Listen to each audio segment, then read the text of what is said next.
The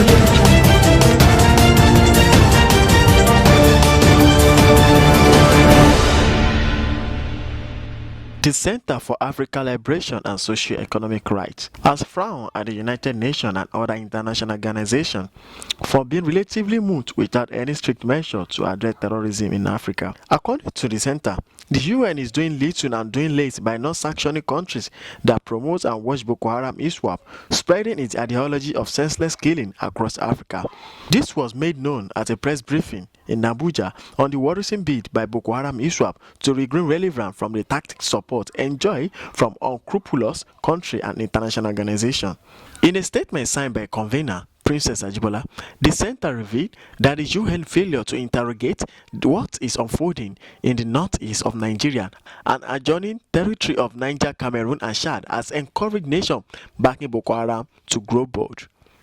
CALSER's focus on abuses by non-state actors was informed by the fact that the reported or alleged instances affecting government forces have been adequately taken care of by local, regional, and international rights groups. These rights groups have, however, not paid attention to the series of abuses committed against civilians by known non-state actors like separatists, terrorists, and insurrectionists, who often get no mention in the slew of reports that emanate from established rights groups.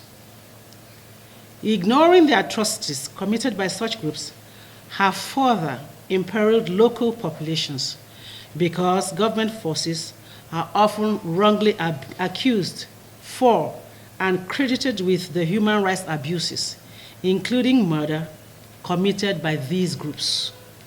They are able to continue killing, knowing that there is no effort to hold them accountable or brought to justice for the crimes they have committed against humanity.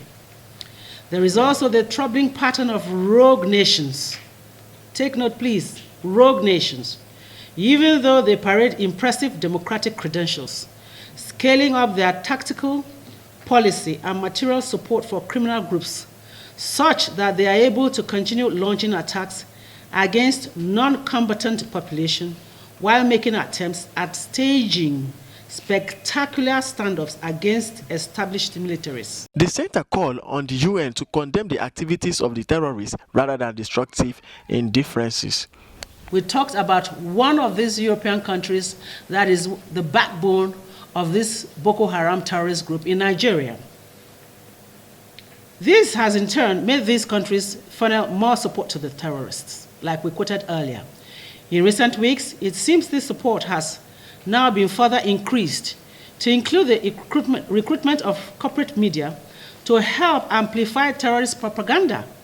As such, the murders being committed by Boko Haram/ISWAP are being glamorized in a manner that not only trivializes the lives of the victims and trample on the emotions of their loved ones, the accompanying videos and the way they are reported have become materials for supporting the recruitment drive of terrorists, which is very, very sad.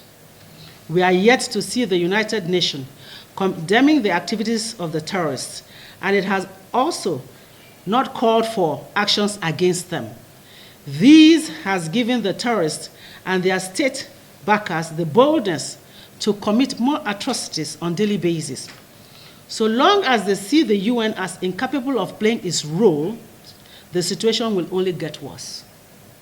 Yet, the actions that are needed demand that there is no prevarication. They demand that the United Nations immediately stops its culture of destructive indifference. It is a negative culture when you are indifferent to killings, to human beings losing their lives. It must step out to boldly demand an end to state support for terrorists. It must then back such demands with resolutions that impose sanctions for any country that breaks rank to support Boko Haram, ISWAP, and or any other terrorist organization. Additionally, the United Nations must create a coalition and an alliance of willing nations that are committed to do what the right-thinking citizens of the earth expected. Such coalition must condemn and take a stand against any nation that fails to sell military hardware to nations that are being tormented by Boko Haram and ISWAP and their sponsors. In further, advise intergovernmental organizations to create coalition of willing nations that are committed to do what the right-thinking citizens of the earth expected.